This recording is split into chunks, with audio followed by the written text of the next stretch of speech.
السلام عليكم. لا تنسوا الاعجاب بالفيديو والاشتراك في القناة تشجيعا لنا لنستمر بنشر المزيد إن شاء الله. السلام عليكم ورحمة الله وبركاته. أهلا بكم مع موعد مباراة الزمالك القادمة مع أسوان في الدوري المصري الممتاز والقنوات الناقلة، وإليكم تفاصيل هذه المباراة ولكن بعد هذا الفاصل.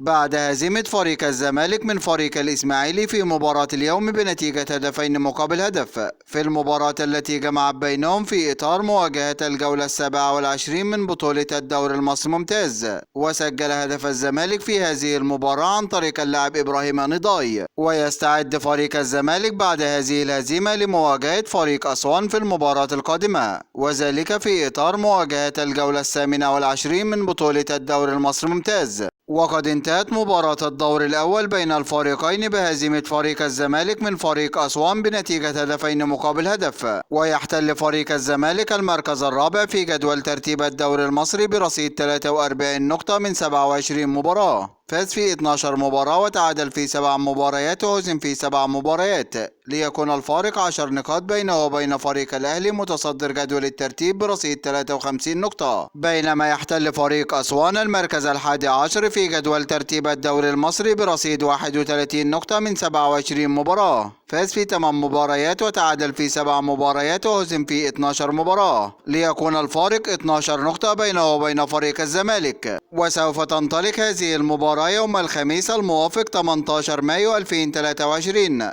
18/5/2023 في تمام الساعة 6 مساء بتوقيت تونس والمغرب والجزائر، 7 مساء بتوقيت السودان وليبيا وفلسطين، 8 مساء بتوقيت مصر والسعودية وقطر والعراق واليمن وسوريا، 9 مساء بتوقيت الإمارات وعمان. وسوف تقام هذه المباراة على ملعب استاد القاهرة الدولي، وسوف تنقل هذه المباراة عبر قنوات اون تايم سبورت بصوت المعلق مؤمن حسن. هذا كل ما لدينا عن موعد المباراة، وانتظرونا في موعد مباريات قادمة بإذن الله تعالى. ولا تنسوا دعم الفيديو بلايك والاشتراك في القناة وتوقع نتيجة المباراة في التعليقات أسفل الفيديو. دمتم في أمان الله، والسلام عليكم ورحمة الله وبركاته.